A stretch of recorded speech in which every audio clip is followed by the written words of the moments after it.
And when it comes to the gas prices, we're going through an incredible transition that is taking place that, God willing, when it's over, will be stronger and the world will be stronger and less reliant on fossil fuels when this is over. The idea that was before the war predominant, that we would use natural gas as a transitional energy carrier moving away from coal to renewables, now that you don't want to import that from Russia, you have to change your plans, which means that in some cases, some countries might stick a bit longer to coal.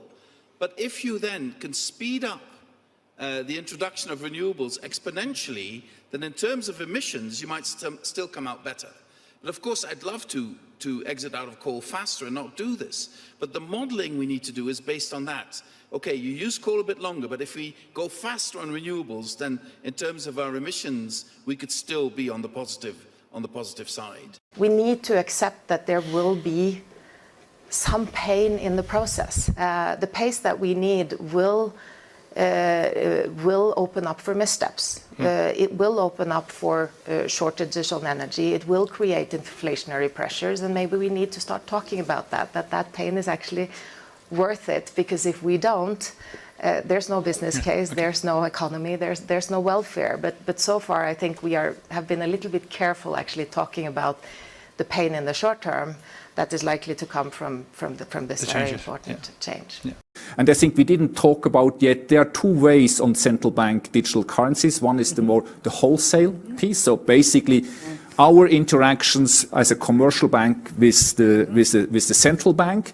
And here I would say it makes a lot of sense. This is new technology coming in. We can talk about it, advantage, disadvantage, but at the end it's an efficiency game and maybe it's a security game, makes a lot of sense. A completely different ball game it is when you start to talk about the retail central bank digital currency, not because it's digital. I can pay this digital with my mobile, has nothing to do with central bank digital currency. But I think the fundamental change is the underlying business model is, as a retail customer, as a citizen, will have an account with the central bank. I don't have just an account with a commercial bank. I have it with the central bank, which has a lot of advantages for me. It's safe, it feels good. But there are some challenges with this, because the central bank is ultimately, it's a public office. Commercial banks are under a commercial regime. Central banks are not under a commercial regime. What about interest rates on an account like that? When things are going well, how does this look like? Oh, on a bank run, how does this look like? Is this accelerating the bank run because I have a safe account with somebody? So these are then the fundamental questions. That's why I think it's excellent to see that 90%, 87%, I think, central banks are looking into that and try, and we need to figure out how that all can work. But having said what is ongoing, I think we are now, for 10 years, 15 years in that new, call it technology, blockchain. We see now the market is collapsing. Okay, let's see in 5 or 10 years, something will survive. Something will survive, and I think we should all make sure we understand what that will be. We're developing, through technology, an ability for consumers to measure their own carbon footprint. What does that mean?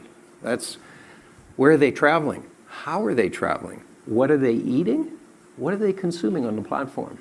So, individual carbon footprint tracker.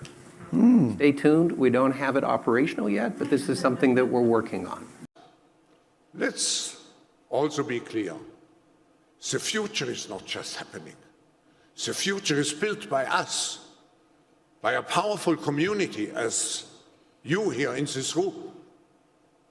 We have the means to improve the states of the world. But two conditions are necessary.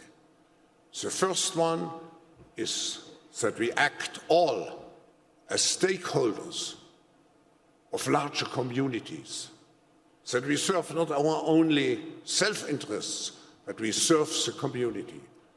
That's what we call stakeholder responsibility. And second, that we collaborate.